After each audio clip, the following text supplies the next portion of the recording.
बिस्मिल्लाहिर्रहमानिर्रहीम। तो दोस्तों आज हम बात करेंगे कि एक्सेल में सैलरी शीट आपको किस तरीके से बनानी चाहिए अगर आप ऑफिस के अंदर काम कर रहे हैं और आपसे कहा जाए कि तमाम एम्प्लॉयज़ की सैलरी का रिकॉर्ड जो है वो आप यहाँ पर मेंटेन करें।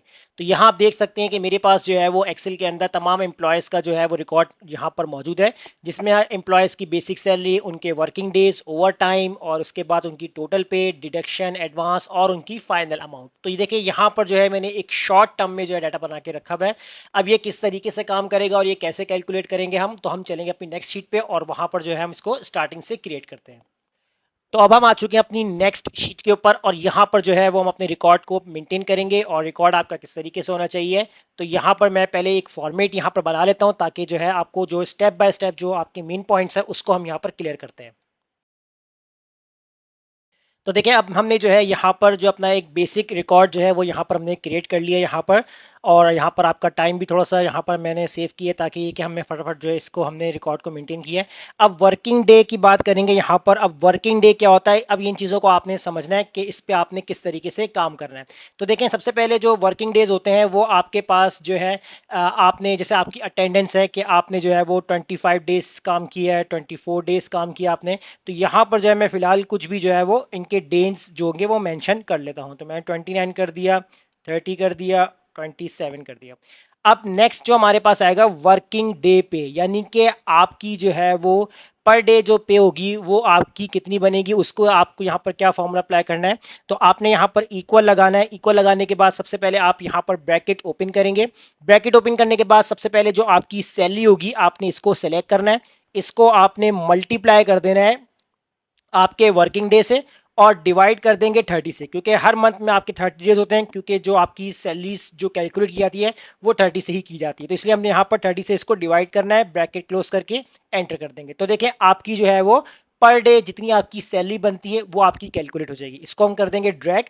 अब ड्रैग करने के बाद यहां पर आपसे बात करेंगे आपके ओवर टाइम। अब ओवर टाइम क्या होता है कि जैसे आपके पूरे महीने में आपने जितना भी ओवर टाइम लगाया पर डे के हिसाब से तो वो आपका कितना होगा। अब जैसे मैंने यहां पर कर दिया 36 कर दिया, 45 कर दिया, 72, 18 और इसके बाद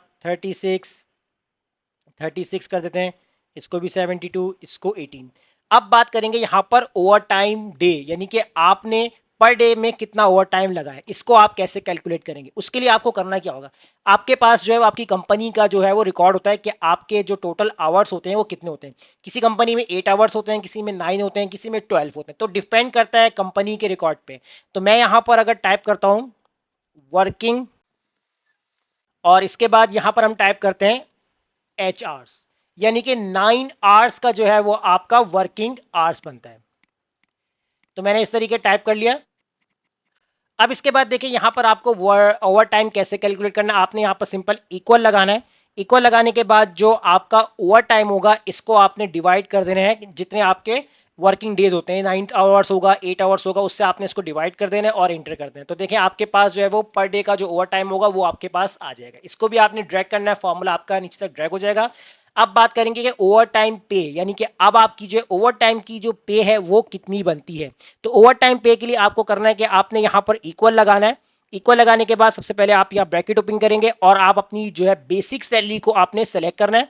इसको आपने मल्टीप्लाई करना है ओवर टाइम डे, यानी कि आपका जो ओवर टाइम डे बन रहा है पर डे का वो कितना बन रहा है। तो आपने इससे मल्टीप्लाई किया, उसके बाद आप इसको डिवाइड कर देंगे 30 से, ब्रैकेट क्लोज और इंटर। तो आपके पास जो है वो आपका ओवर टाइम पे भी निकल आएगा। इसको भी हम ड्रैग करेंगे। अब टोटल पे की बात करते हैं कि टोटल पे आपका कितना है। तो आपने यहाँ पर इक्वल लगाना है, सम का फॉर्मूला यूज करना है। नंबर 1 वैल्यू के अंदर जो है वो आपने जो है वर्किंग डे, यानी कि जो आपकी पर डे का जो वर्किंग है वो आपने सिलेक्ट करना है, कॉमा लगाना है। नंबर 2 के अंदर आपसे पूछेगा ओवर टाइम पे, जो आपकी ओवर टाइम पे है वो आपकी कितनी है, आपने इसको सिलेक्ट किया, ब्रैकेट क्लोज करके आपने कर दी इंटर। तो ये आपकी बन गई टोटल पे। इसको भी आपने ड्रैग कर देना है। अब इसके बाद आपको करना क्या है कि आप आने डिडक्शंस पे। अब डिडक्शंस कंपनी 1.5, 2.5 या 3 जितना भी डिडक्शन करना चाहती है तो वो कैसे करेगी। तो उसके लिए आप यहां पर फॉर्मूला लगाएंगे, इक्वल लगाएंगे और आपकी जो है वर्किंग डे जो पे है आपकी, यानी कि आपकी जो पर डे जो आपकी आ रही है इसको आपने सेलेक्ट करना है और मल्टीप्लाई करेंगे आप 1.5 और साथ में आप परसेंटेज का साइन बनाएंगे और आप कर देंगे इंटर। तो आपकी जो है वो डिडक्शन आ चुकी है कि आपकी पर डे के हिसाब से कितनी डिडक्शंस की जा रही है। और इसको हम करेंगे ड्रैग। ड्रैग करने के बाद आपके पास सारी डिडक्शंस आ जाएंगी। अब इसके बाद हम बात करते हैं एडवांस की, क्योंकि कुछ कंपनीज में एम्प्लॉय जो है वो एडवांस ले लेते हैं। कोई 5,000 एडवांस ले रहा है, कोई 10,000 ले रहा है। तो जितने जितना जितना एडवांस लिया होगा वो आपने यहाँ पर ऐड कर देना है। जैसे आप किसी ने ले लिया 5,000, किसी ने ले लिया 2,000।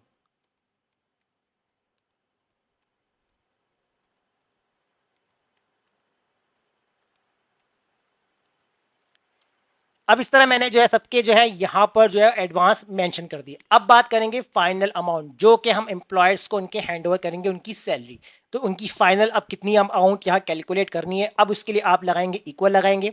इक्वल लगाने के बाद सबसे पहले आपने जो है यहाँ पर अपनी टोटल पे जो है वो आपने सेलेक्ट करनी है। तो टोटल पे आपकी कितनी बन रही थी, ये आपकी टोटल पे आ रही थी। तो आपने यहाँ पर इसको माइनस करवा दिया। माइनस करवाने के बाद जो है आप किससे करवाएंगे, जितनी आपकी डिडक्शन हो रही है, यानी कंपनी कुछ परसेंट काट रही है उसकी डिडक्शन होगी, और माइनस कर देंगे जितना आपने एडवांस लिया था। तो इसके बाद आप इसको एंटर करेंगे।